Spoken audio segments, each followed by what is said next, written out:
Hi, I'm John Stevens, This is Matt Russell. and this is Pod Have Mercy. This is Pod Have Mercy.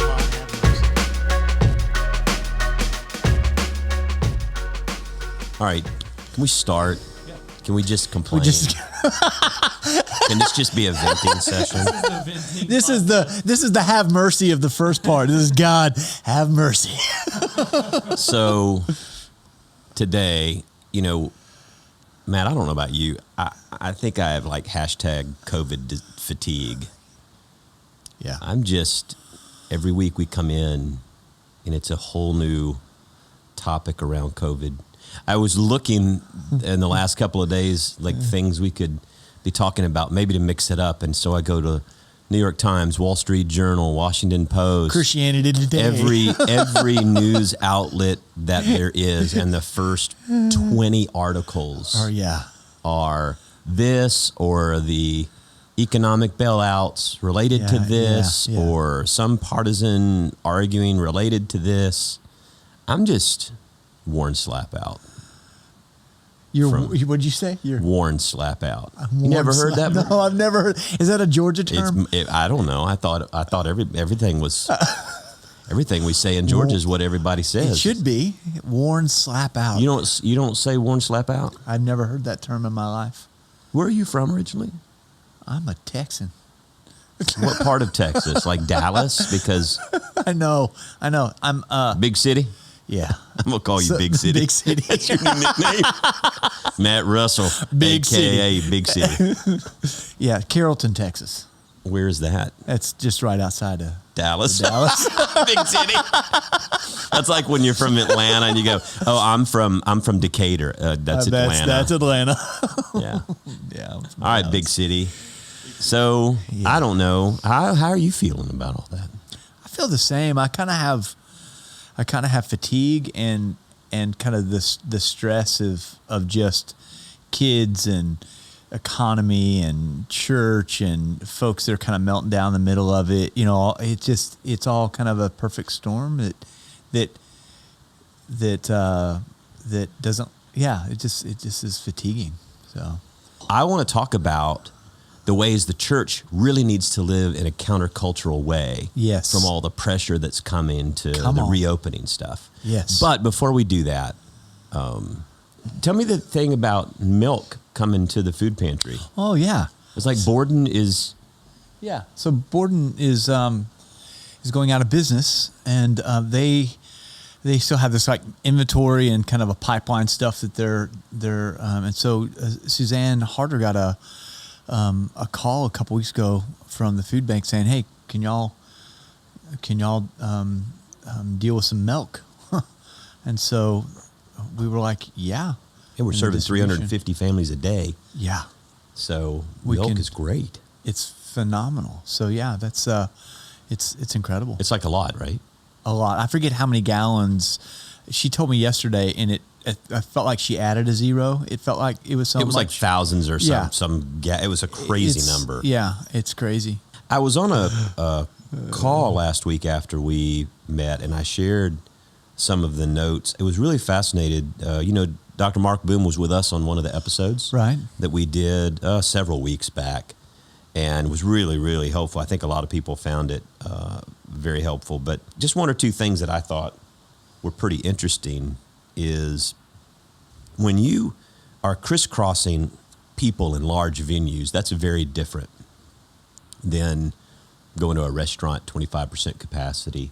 You potentially have a lot of people that will be crisscrossing back and forth. So that's something you have to think about masking, because when you can't maintain social distance, physical distance, you need to wear a mask. Now, I know people have a lot of different opinions on that. We could talk about kind of where that comes from too, but I think for me, it's like I choose to wear a mask, not all the time when I go out, but when I go to the grocery store, I do. And the reason I do is because I'm thinking about all these people that are working in the grocery store. Yes. And even though I've been tested and I don't have COVID-19, I feel like I want to set an example there to be considerate. In other places I don't wear it, but that to me is like, I want the grocery store to stay open and functioning. And if that helps. Do not get in front of me and my, my pasta or Eggos or whatever, right? Whatever it might be. But we are talking about things like opening up, shooting for a date now, targeting June 1st for opening our daycare at Fairhaven for the essential worker families that need to get back. So there's a lot of stuff that is moving in the right direction. We're going to be talking with our staff about bringing them back next week to begin to train for having meetings and gathering together. And so I think that I was really encouraged by the call that we had with Mark Boom.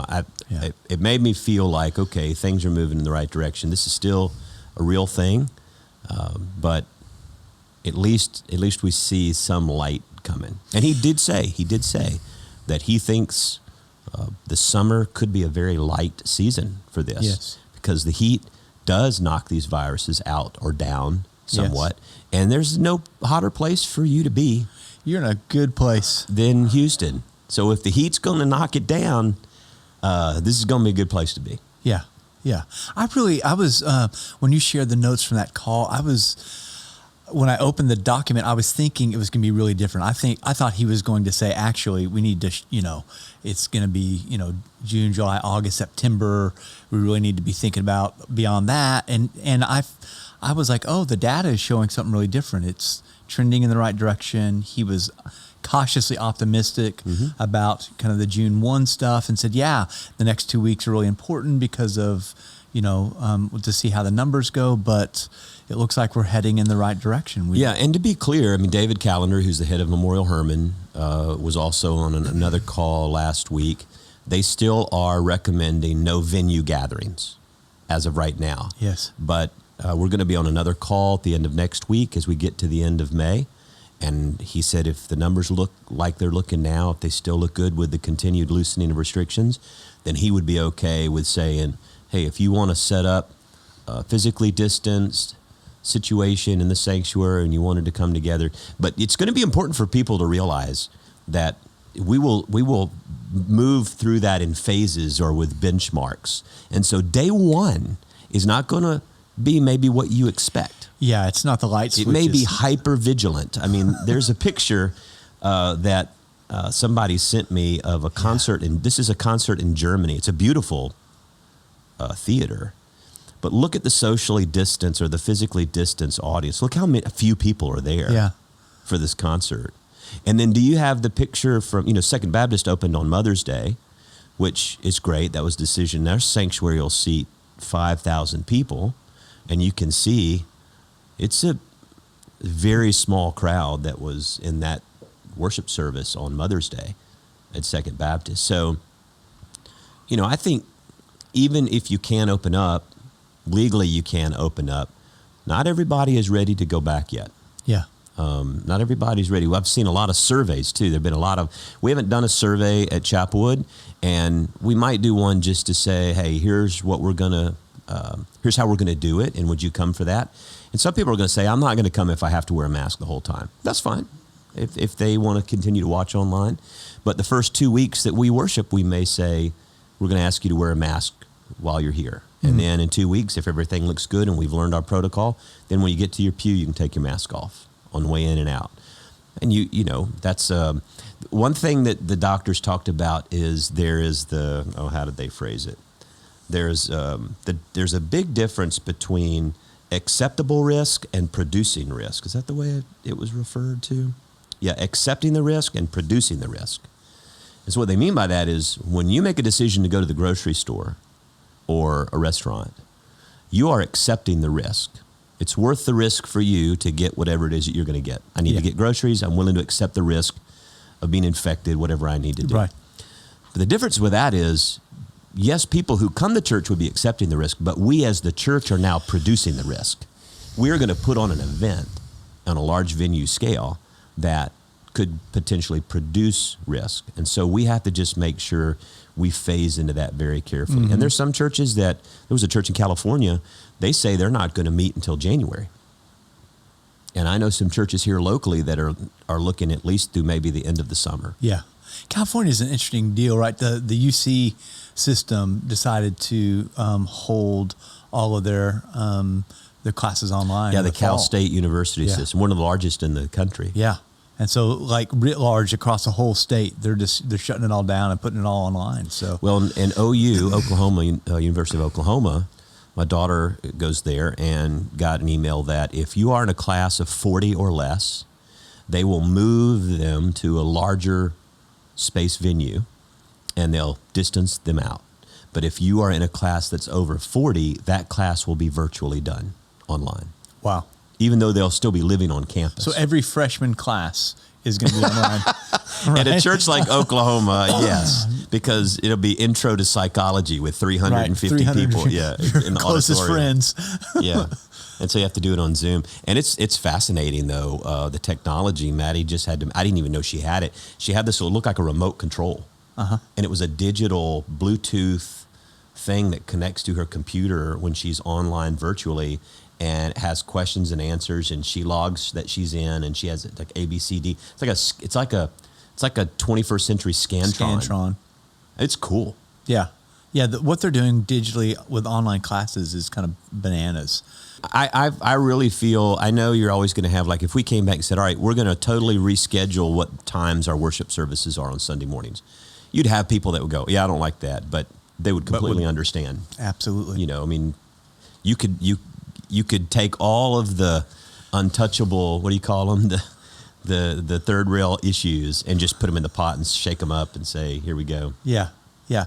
Which is really going to be interesting for the church, because I think is like we started talking about kind of pre-COVID was like ways that the church adjusts or needs to adjust or can adjust in terms of both its impact and its innovation.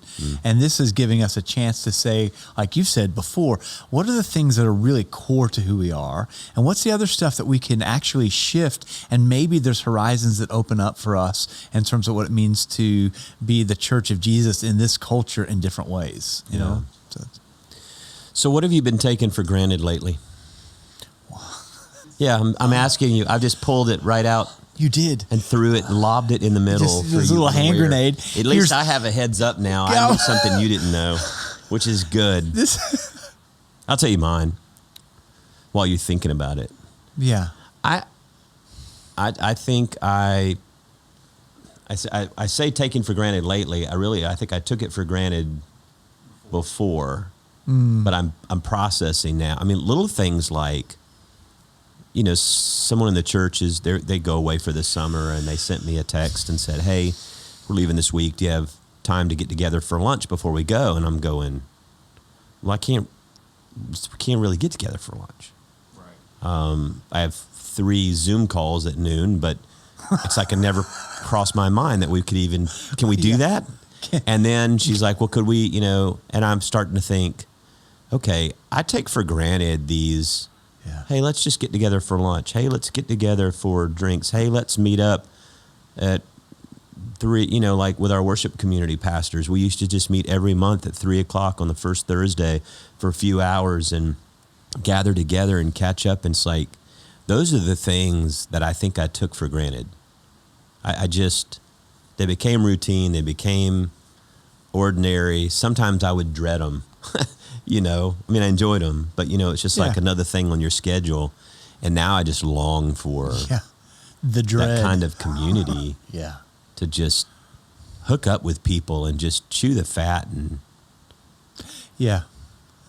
there's that whole layer of, like, there's like intimate relationships that I have, like COVID hasn't done much to affect, you know, I mean, like the guys we were on the call with last week, you know, those are, you could tell there's an intimacy there with you 3 that's like, you know, that you've relied on phone calls and those kinds of things for years to kind of stay connected. But there's that whole level of just like that second tier where just that interaction with folks, and I've taken for granted not being able to hug folks, you know, I think just being able to I don't know if I told you this, but last week we had a friend come over. Did I say this last week? Yeah, on the podcast, and she hadn't been touched in 6 weeks. Hugged Michelle and just broke down. I was like, oh, so I've taken for granted that. Another part of that, I think, is I would call them maybe not serendipitous, but just walking down the hallway, just going to the grocery store, going out to a restaurant at night, and you run into people that that you haven't. It's just like, it's this blessed meeting. Is. And it's like, hey, I haven't seen you in a long time. Yeah. And you hug and you shake hands and you catch up, even if it's for like 2 or 3 minutes. It's like that's missing in our whole life right now. Yeah. I was at HEB a couple of days ago, masked up with everybody else, and I saw 2 or 3 people that I thought I knew, but I couldn't tell behind the mask, so I didn't want to say, hey, excuse me, or So there's There was an article this week on a blog site or a website called the Gospel Coalition, and as we think about me communicating to the church and our church leadership why it is that we're not opening as soon as we're legally able to open. This guy named Brett McCracken wrote this really, I think, powerful blog post about the difference between the church and other places. Right. So, you've got all these logistical, he said, Church, don't let coronavirus divide you, by Brett McCracken. And he talks about he said, if the logistical details were not enough, I mean, think about this. How do we maintain physical distance? How do we limit the crowd size? Whether or not do we require masks? Do we sing? Do we not sing? What do we do with the children? Do we have nursery? You've got all this that now is potentially fraught with division because the congregation is a microcosm of the larger society. And you've got all these strongly held convictions that are at work here. You've got some people that are ready. They want to know why aren't we meeting 2 weeks ago? They don't know what that looks like because some of those folks are the folks that refuse to wear masks when they go in public. Right. So, and other people are like, I'm not coming back to church until there's a vaccine. So, did I already mention the percentage today? Did I mention that? I don't know what I meant. I'm living Groundhog Day. Yeah. But it is Saturday, local churches. So Houston, there's a group here that we're on calls with. Of the churches that so far have gone back in May to meet, do you know what the average percentage of their, so let's basically say whatever they average on a Sunday, their worship attendance. Do you know what percentage has shown up at church to date on average? You want to guess? 40%. 25%. Wow. The highest church had 40%. And as I showed you the picture, like Second Baptist, which is an amazing church, you could see only the bottom section, and it was very, very, very sparse. I mean, I had maybe 300-400 people maybe in there. And so that's not anything bad or good. It just shows you that in all the surveys that I've been looking that other churches have done, you're talking about 20 to 30, 40%. Some churches get to the 50% that say they're ready to come back. They say they want to, but when they open, you got 25% that are actually showing up. Yes. Interesting. And it depends also. Some people want to make sure you have very stringent protocols, and other people, they don't want to wear a mask to come to church. Okay, so you've got the same divide that we have in our culture that you're going to have in your church pews. And so we're going to fall somewhere in all of this polarizing environment. And I love how he says, Psalm 133 is how do we move forward in the midst of this as a church in unity rather than in ugly division. And Psalm 133 said, how very good and pleasant it is when the kindred live together in unity. And he talks about really 4 things that are countercultural. And I don't know if you had any thoughts on this. One is countercultural sacrifice, that basically, look, you may be right. This thing may be overblown. But can you not say, for example, for the first 2 weeks we're back, would you not be willing to wear a mask out of love for those that are not sure yet? Yeah. That's a countercultural movement. The culture says, damn it, if I don't want to wear a mask, it's my rights. It's my right. I don't have to wear a mask. Don't tell me what I have to do. Yeah. Whereas Christianity says we defer out of love for the other. Yeah. 1 Corinthians 8. Because be careful, however, that your freedom does not become a stumbling block to those who are weak. Because when love gets down in your bones, right? When you get loved so much and you fall in love with other people, the things that they are concerned about, or the way that they carry their own sense of frailty becomes really important, right? It really becomes important to us. And so that if one of my sons is struggling with something, which they all do, there's a part of me as a dad that's attempting to understand what's behind that and to become sensitive about what that is, what's driving that, right? And so I think of the church, when folks show up, whether they're, whatever spectrum they're on, that we can soften towards that. And we can say, hey, let's love each other and figure this stuff out. And like he said in the article, to defer to the folks that maybe are carrying this in a fearful way, in a way that says we need to keep our faces covered for a little while. And I love, if you're a Christian and you're the kind of person who says, all those people are just sheep, they're just weak-minded, they're following the fear-mongering. Yeah. Okay, what Paul says is that you should defer to them. Yeah. That's what he says. That's what Paul says. The weaker so if you're a sisters. Christian, even if you have that mentality, you should be willing to defer out of benefit for those that you feel are weaker than you. Yeah, because you love them. Well, hopefully you do. Well, I mean, that's the whole thing about Paul, right? Is that the heart of that is like, if you love, if the heart of everything we do is love, then we'll act out of that, in ways that make us more human. Yeah, and I think the forbearing and the loving works both ways. Yes. I have a lot of compassion and understanding for people who are ready to get the economy open. Yeah. And you've been on the front line. People have got to get back to work. Oh. Because the eviction moratorium just was lifted by the Supreme Court of Texas. Today. You could potentially have tens of thousands of people that are evicted in Houston. Yes. So people need to work. People need to be back at their jobs. Yes. I think we all agree with that. We can see the argument for that. Yes. But can we not believe in that you can do it in a safe way? I think that's the thing that's important for us. And so he goes on, it talks about, there's also the countercultural humility. Okay, this is where we have to test ourselves also. We might be really confident in our view right now, but could we be willing to say, there may be some truth in what you believe, and I may be wrong in some things that I believe. I don't know that our culture allows for that anymore. You don't think so? No. Social media is evidence of the lack of the counterculture of humility. Yeah. It's interesting because we live in a culture where, because everything, there's a line in the sand with everything it's not okay not to have an opinion.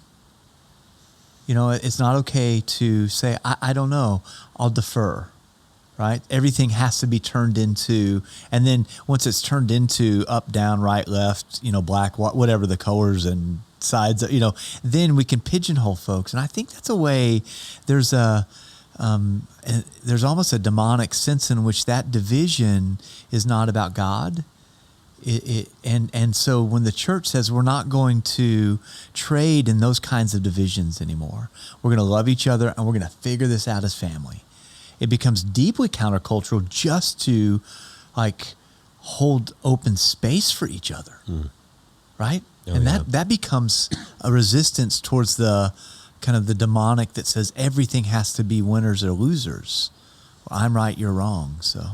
No, I like what he says, modeling, not everything is not obvious. I mean, we are building the plane in midair. Yes. And I just love this culture of certainty is so misguided.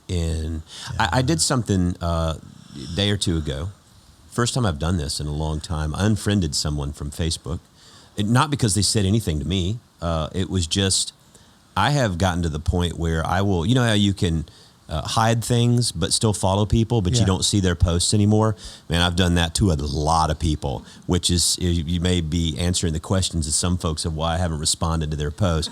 But this is, when someone says, I'm sick and tired of this, what's a church that's open and letting people, and there's people intersecting, and then they start going down the tangent of, I follow the Bible, and I don't even think women should be preachers. And then they start going on. I'm like, you know what?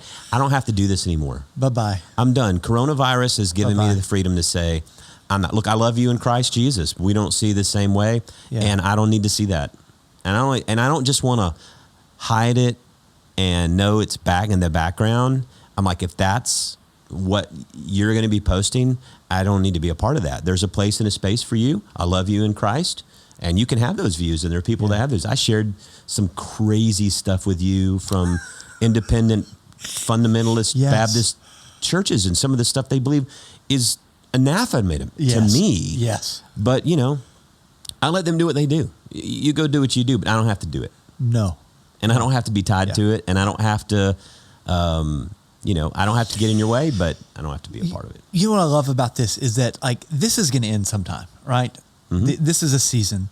And the question is, who will we be when this is over? And if we're constantly, like this article is saying, if we're making room for love, if we're deferring, if we're opening up spaces between each other, that's going to be deeply healing. And that's a space that people are going to want to enter back into. If it is this kind of hard energy of, all these kind of craziness that's happening right now, like that's not a space that anything can grow in. It's not a garden that is going to produce a kind of fruit that people are hungry for, right? And so as we continue to kind of nurture, the spaces between us and saying, hey, how do we love each other? We all have different opinions. That's good. That's okay. But I'm not willing to die for an opinion. I'm not willing to crucify you for an opinion. Yeah. His third point is about countercultural patience, which only thing I will say on that is there's another thing in systems theory where they refer to something as urgent patience. John Cotter talks about maintaining a sense of urgency. Don't ever lose the sense of urgency. But sometimes in systems, you have to allow the delays to work. And what I see in our culture is if anybody who's studied systems theory, especially organizational systems, is that people right now are plowing through the delays. So you're making decisions and you're enacting things. We don't know what the effects of those things are going to be. Now, I don't think you have to wait all the way to the end until, and that's navel gazing, I call it. That's never acting. That's ultimate patience. So you have to have a sense of urgency that is keeping you on your toes, actively, proactively working. But you have to be confident that at least the delays have started manifesting themselves. It's like the best analogy that I think Edgar Schein uses in organizational culture and leadership is a faucet, like the hot water faucet. If you don't have a recirculator in your shower and you turn on the shower and it takes a few minutes for, like at my house, it takes a few minutes for the hot water to come on. Yeah. And so, but once the hot water comes on, I've turned it way up, right? Well, then I get in, it's like, oh my God, it's too hot. So then I turn it down, and it takes a few minutes between the time of me turning the knob down to the right temperature. It takes a while for that adjustment to come. Right. Well, if I'm always turning it before I allow the water to flow through, I'm constantly freaking your body out. Our bodies instinctively know how to do this when we turn the faucet to fill up a cup of water. Yes. So we learn how long it takes for that faucet. Our houses are all different. Some are just immediate. Sometimes you turn it and it goes drips a little more, especially like in your refrigerator water dispenser. So you learn, and you just innately, subconsciously react to where you don't even think about those delays, but there is a delay. Yeah. And I just think that people who are plowing through this, there are consequences that will come that we don't even see, we don't know. Yeah. And I'm ready to move before I have all the data, but I need enough data and I need enough delay of the system to show, like Mark Boom says, I need 10 days after phase 1 is closed. Yes. I don't need 14 days within phase 1. He said, because there's another 10 days where I need data to see if the loosening of the first 14, that's a delay in the system. That's so good. Yeah. Now, that I think is necessary when we think about patience and urging people to be patient. But the last thing that you and I are speaking to here, to me, the biggest thing is this nuance. This is countercultural. And the simplest way is no one, we live in a society, it's unnuanced. It's always either or, never both and. That's right. And I think when you live that way, you know, as McCracken says, it's a hyper-partisan, media catechized world, and all caps hysteria of every extreme sort. You know, truth is rarely as simple as shrill as Twitter would have us think. Yeah. There's a loss of nuance in society because we don't have humility and we don't have patience. And I will say that I have struggled over the past 6 years since I've been here, especially as the human sexuality debate has risen up, which, you know, there's one good thing about coronavirus is nobody's arguing about who's getting married, at least not for right now. There have been many times where I thought, you just got to pick one side or the other. Yeah. You got to go one way or the other. You got to be a church that goes this way or that way. You got to be all in this way or all in that way. And there's a part of me that like wants to relieve that. And then I come back to the scriptures. Yeah. And I think to myself, that is not what we are called to be as the church. It is more countercultural and more Christ-like to live in that middle and to embrace the both and the and. Yes. That's where I keep coming back. Yeah.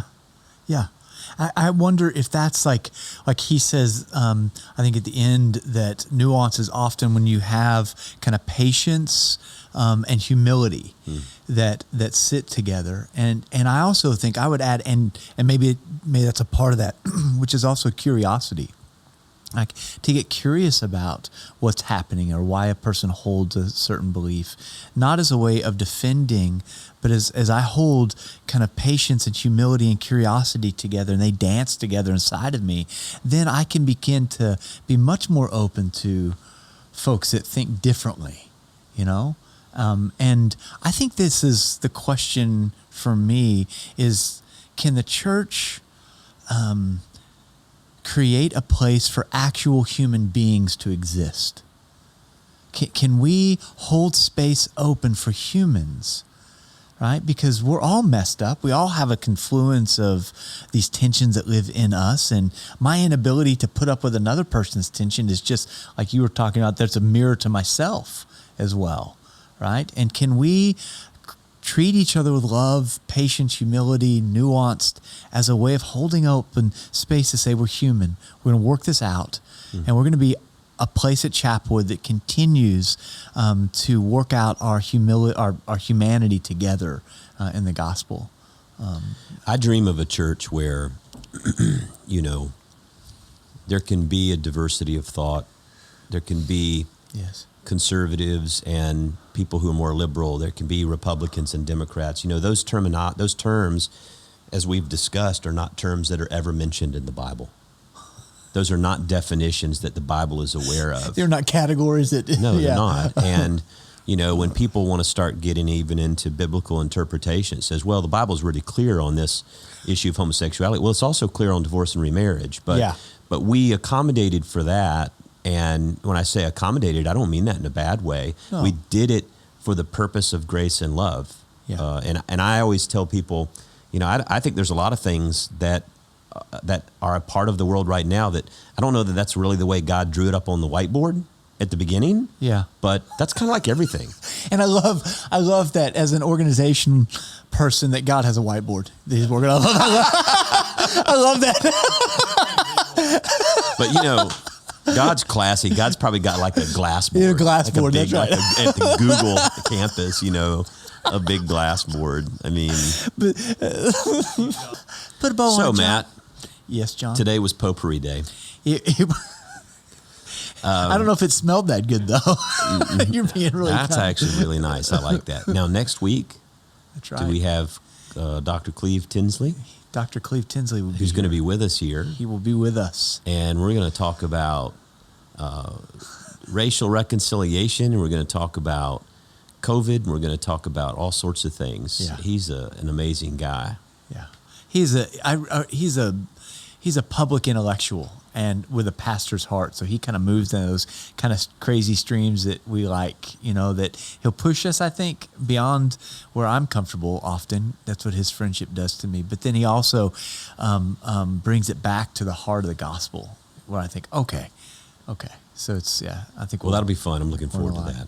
Well, it's good being with you. You too. I'm John Stevens. I'm Matt Russell. And this is Pod Have Mercy.